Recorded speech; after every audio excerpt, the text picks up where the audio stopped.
Hello and welcome, David Judge from Affordable Staff, and today I'm going to share with you the cons, the things that can go wrong when you outsource.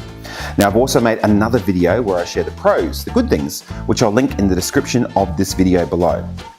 Now, these cons, these problems that arise, are my own personal experience from the 460,000 hours of outsourcing, employing over 500 people in the last 6 years across places like Pakistan, Philippines, India, Bangladesh, Papua New Guinea, America, and Europe, just to name a few.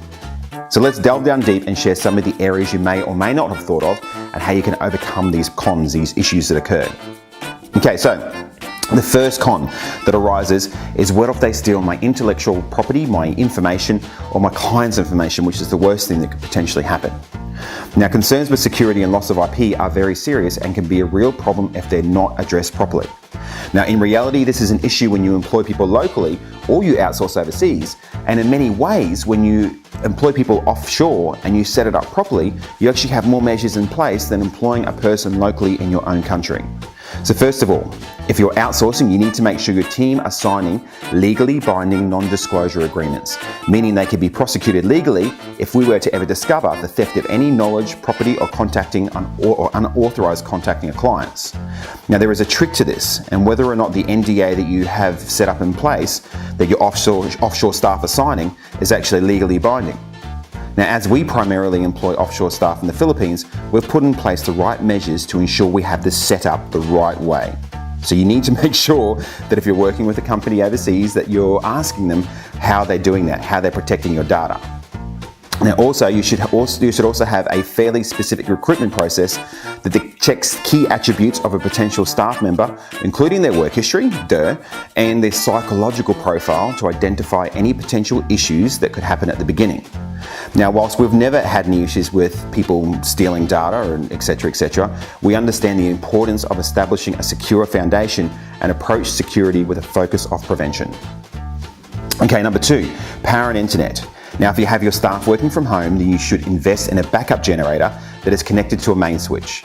Now, a reasonable generator costs about $250 and supplies enough power to run a computer, light, fan, and internet connection.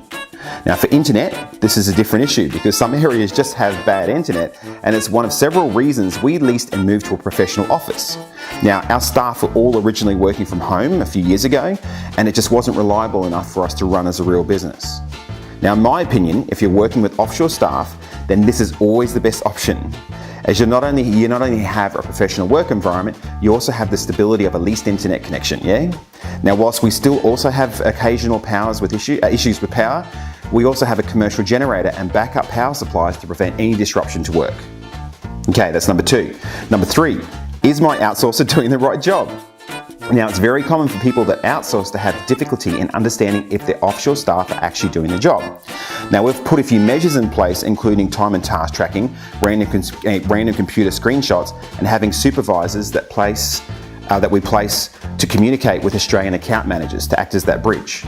Now, this allows you to quickly identify the issue, be it the staff member, the process, or other factors, and to correct the problem. Yeah? Okay, number 4, I have to take the time and invest the time to train my offshore staff. Yes, you do have to invest time to train an offshore staff member in some of the smaller details on how your business operates and any special tasks. Now, like anything in business, change requires commitment, and if you're looking at outsourced staff for the first time, just as you would a local employee, then you'd need to invest the time to ensure they fit in line with your business. Now, this may also include the creation of systems and processes that show the people the how-tos to complete the task. Now, there's software like Zoom, for example, that allow you to train and record that training at the same time. Now, this is really easy to use and can be used to train additional local and offshore staff as they come into your business. Now, we have highly experienced local account managers that work with their clients to guide them along the process, making sure that they're able to integrate that team member in. Number 5, and last but not least, perfect execution doesn't exist. And what does that mean?